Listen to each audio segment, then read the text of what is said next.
Salam, xoş gördük sizi. Bugünkü günü mənim bütün hazırladığım bu naz-nemət bayram axşamına məxsusdur.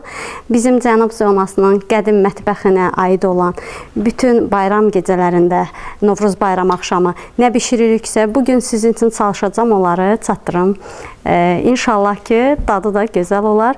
Efirdən ötürmüş olaram bu gözəlliyi sizə.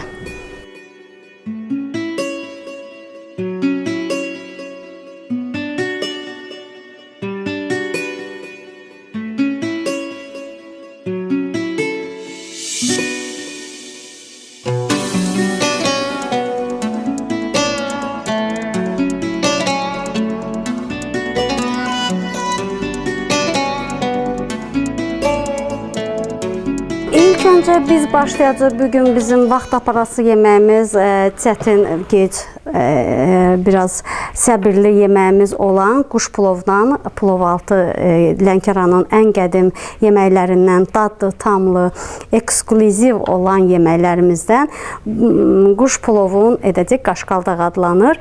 Onun hazırlanma qaydası da mən bugün öncədən heç bir şey etmədim ki, tamaşaçılarımıza tam onun hazırlanma qaydasını çatdıra bilim. Öncədən bizə lazımdır bişirilmiş alça turşusu, sumaq, istiot və duz bizə lazımdır. Bunların hər dördünü sulu bir formada, maye halda mən hazırlayıram ki, onda daha ətə tam yayılır. Yəni, belə səpəndə biraz bir hissəsinə görürsünüz ki, şiit bir hissəsi çox duzlu olduğu üçün mən sos halında eləyirəm, onda daha yaxşı olur. Çalışacağım ki, sizə bunu tam doğru, gözəl çatdırım. Bu da qış yeməyi olduğu üçün əsasən baharın gəlişi ilə qışa vida edirik. Ona görə bu yeməyi son dəfə demək olsun ki, hazırlayırıq ki, artıq yaza bu yeməkdə vida olsun da bayram üçün.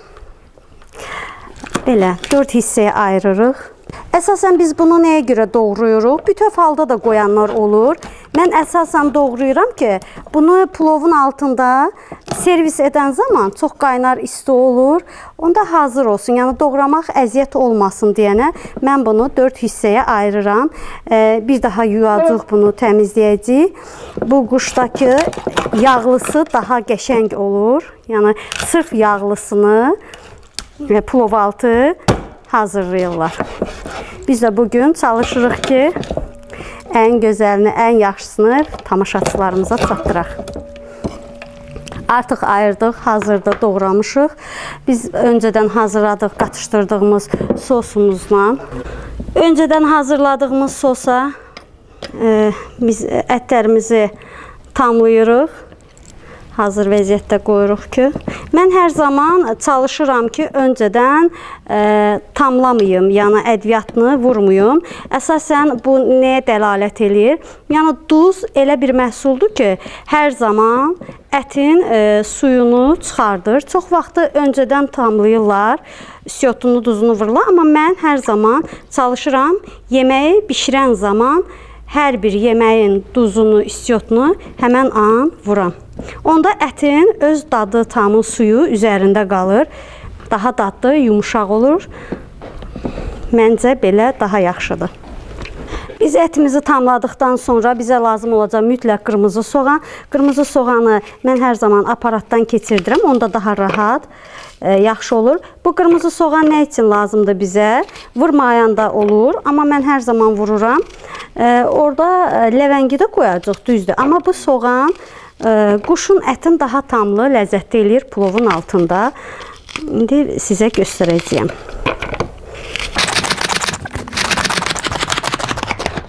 Hazır xırda doğranılmış hal oldu. Bu sosun içinə əlavə edirik doğradığımız soğanları. Soğanımızı əlavə edirik ki, o da öz tamını götürsün oradan. Çox duzlu etmək lazım deyil. Çünki biz bunu süzməyəcəyik. Bu plov, necə deyərlər bizim Cənub zonasında, Talış ləhcəsi ilə hopma və yaxud da daşma deyilir. Amma biz yəni ümumi dildə deyəndə plov altı deyilir. Yəni ki, döşəmə plov.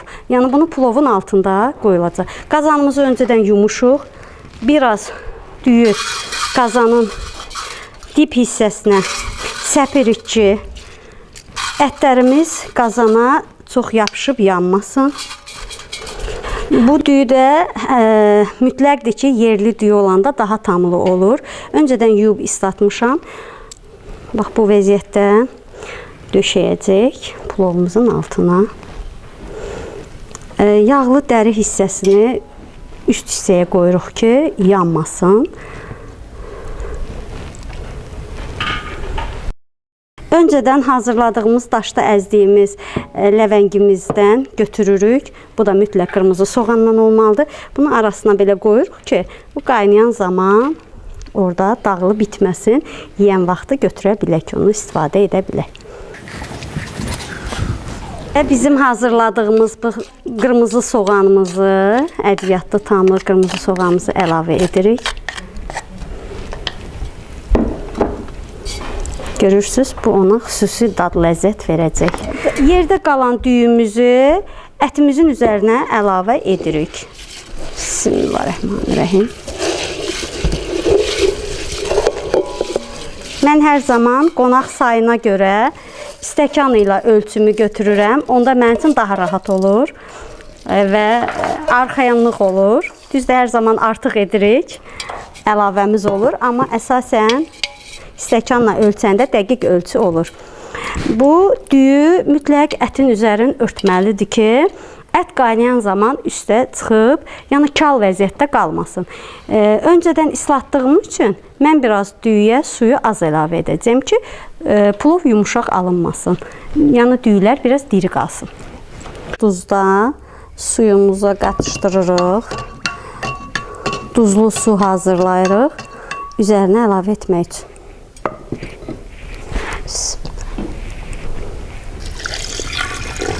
Baxın, sizə dediyim qaydada artıq su üzərinə çıxdığı halda əsasən bunu sizə daha rahat olsun deyə hazırlama qaydasının suyu miqdarını bizim dədə-babadan nənələrimiz barmaq əli ilə ölçürdülər. Yəni barmaqdakı olan xəttlə.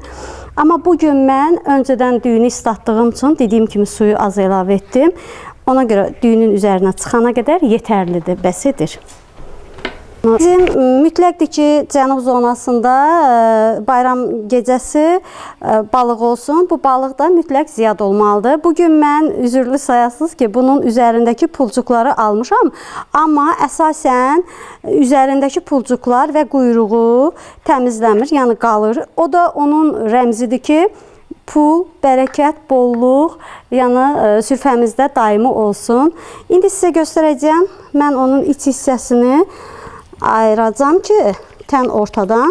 Qabırğa hissələrinə də, yəni ağ ətinə duz, yaxşı ədviyyatlar dəysin. Burada da yenə həmən sosumuzu eyni qaydada hazırlayırıq. Duz, sumaq mütləqdir. Palçıq turşu, yəni bu da mütləqdir. Və istiot.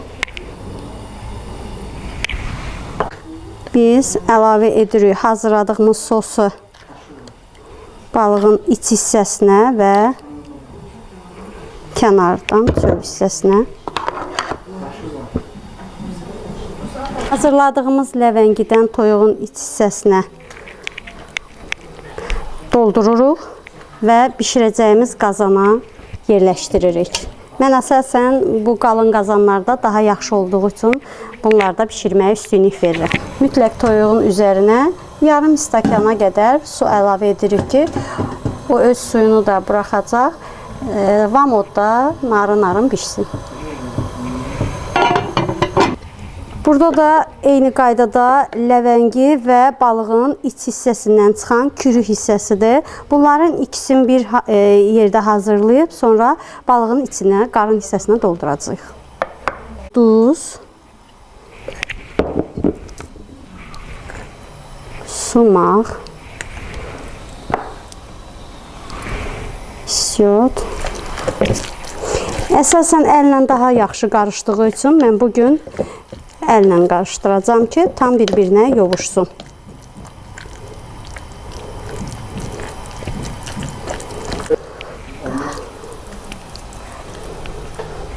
Mən həmən o bayaq yardığım kürək nahiyəsindən hər zaman ləvəngini doldururam ki, daha dadlı, tamlı olsun. Və qulaqlarına mütləq doldururuq. Doldurduqdan sonra artıq biz bağlayıb sobaya yollayacağıq.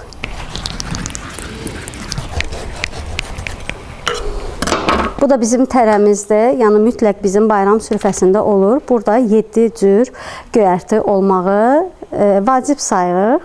O göyərtilərdən də biri çöldə yetişən, bizlər deyirik çöl tərəsi, ispanaqdır. Buna soğança tərə deyilir. Keşni, şüyüd, soğan, yumurta və düyü ilə turşu da yağda əlavə olunacaq.